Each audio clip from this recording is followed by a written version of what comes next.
Hi, I'm Skilla, and this is Nerd Stuff with Skilla, and today I am going to be talking about episode 5 of American Horror Story Cult, entitled Holes. Now, there will be spoilers ahead, so turn away to a different video or go ahead and get caught up on American Horror Story and come on back, because this episode was bombshell after bombshell. It confirmed a lot of suspicions for a lot of people who had theories on who the different clowns were, revealed some stuff about Kai's backstory, and gave us a little more depth on Beverly. Again, spoilers. If you are not caught up, please do not watch any farther as of right now. Turn away. We know who the clowns are. Confirmed, all of them. Kai is the three-dick-nosed killer. Winter is the puzzle-face clown. Officer Ghosthair, aka Jack Samuels, is the brain-headed clown. RJ is the striped shirt and yellow tufted hair clown. Beverly, of course, is the satanic clown. Meadow is the ball gag clown. And Harrison is the holes-faced clown. Ivy is the new clown, elephant face with like a red pinstriped suit on. Kai and Beverly decide that they need to kill off Bob Thompson, Beverly's boss. He's not letting her show videos that she's shot, including the video where they kill Serena, the girl who he's banging. But also he fired her, so that might be a contributing factor. Allie's fear of holes is getting worse. She's having nightmares where she's got holes all over her neck and she's like scratching herself in her sleep and causing damage to herself. She's having trouble communicating with Oz. Allie ends up spying on Harrison. She sees him take a body bag out of his vehicle and then toss it. She sees him kissing on Ghost-Haired Cop and assumes that they might be a little bit preoccupied for a moment. And she runs over and sees Meadow in a hole that they've dug and thrown her in. She looks like she might be coming out of some sort of drugged state, maybe. Like they expected her to stay asleep for a while and then maybe bury her alive was the plan, but they got distracted with penises, I guess. Allie runs back to her house and she starts hearing a slamming on the door while she's calling Ivy, talking about the problem. And we see Meadow go up to a window and start spilling the beans on the whole cult while she's still on the phone with Ivy. She lets her know that her wife is in on it and the police are in on it and Harrison is in on it. And as soon as Meadow gets a bag thrown over her head and ripped away, Allie hangs up with Ivy. So clearly Harrison heard Meadow saying these things to Allie. Maybe he'll try to convince her that this was all just in her imagination or another bad dreams. We see Kai pop a pill before they go in to kill Bob Thompson. We see Bob coming down the stairs with gloves on his hands covered in what looks like blood. He sticks a couple fingers in his mouth to get that irony goodness into his face. And then he goes to get himself some ice cream. So they attack him and he says that he's got a gimp upstairs. So they go upstairs and there, sure enough, is a person who is suspended by hooks, a bunch of hooks all across their torso, and is wearing, I guess, a sensory deprivation mask since he doesn't seem to be able to hear them or see them. Kai decides that they need to kill him. So he kills him. Ivy loses her cookies and runs downstairs and pukes. Winter chases after her and consoles her while they put an end to the gimp. We then see them pull Bob upstairs and they start hailing Satan in Latin.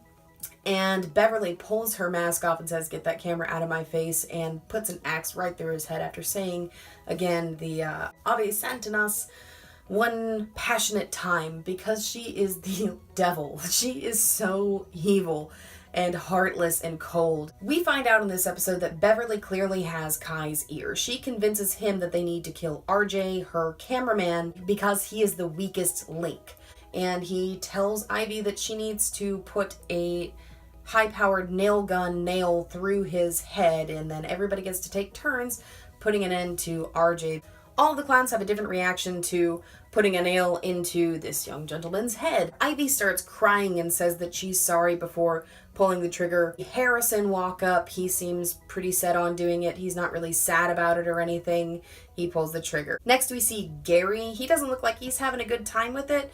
It's more like he's pulling the metaphorical band-aid off. Beverly does it, of course, cold as shit. She has no heart, no emotions at all in killing this person who she has worked closely with. Next we see Officer Ghosthair. He seems resolved to do it. He doesn't seem really sad about it. Winter, who looks genuinely sad. She has a tear coming out of her eye to show us that Winter has a heart somewhere in there. Then we have Kai. And Kai walks up to him and licks the blood off of his face, and then quotes William Shakespeare with a kiss. He says a line that Horatio says to Hamlet in the play Hamlet. He says, "Good night, sweet prince, and the flights of angels sing you to thy rest." He shoots him right in the medulla oblongata. As we all know, an enlarged medulla oblongata is the reason why alligators are so ornery, not because they have so many teeth and no toothbrush. The most interesting part of this episode happens in the last 15 minutes. We see Kai start a pinky promise session with Beverly.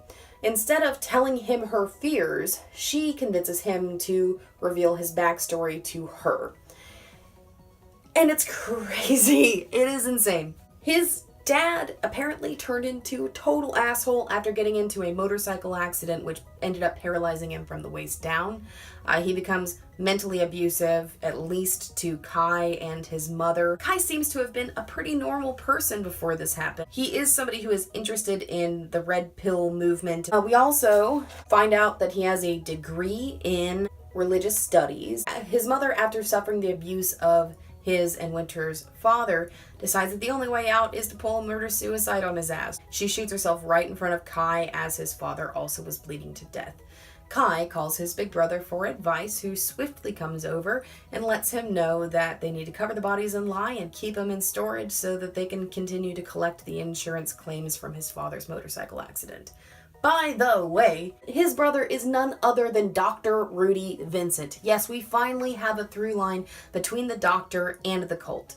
Now, if the Doctor is secretly pulling the strings or not, that's still up in the air, but we do know that he is for sure the direct connection between the knowledge of people's fears and Kai, the leader, supposed leader at least, of the cult. I almost fell off the couch with excitement when I saw this scene. It shows him walking up and he calls him Vin. I was like, oh my god, what?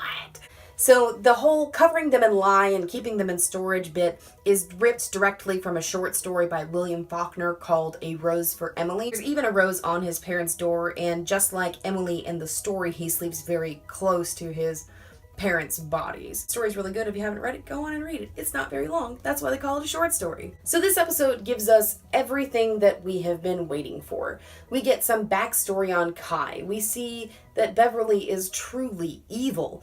We get to see a lot of the horror that some of the episodes have been missing so far, because it gets pretty nasty and pretty gnarly pretty quickly. We see that Winter has some kind of a heart. Somewhere deep down in there, she still feels emotions and isn't as completely batshit as her brother is. Probably pretty close, but not as bad as him. But I think that this season has something that we've been lacking a lot since Coven. Coven, I feel, was the last season where we really had a lot of focus. This season is really, really focused. I don't feel like we're going off on a lot of pig trails or discovering stories that really don't have to deal with the overall plot. This season is the most plot-driven since Coven, as far as my opinion is concerned.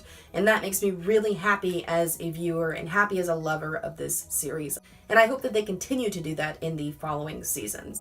I feel like they've really been stepping it up and really building the world, which I think is exactly the right way to do a series like this. Give me a big thumbs up if you enjoyed this video. Comment down below with your favorite moment from this episode. Make sure to subscribe if you want to hear about more nerdy stuff from me. Thank you so much for watching, and we'll see you next time.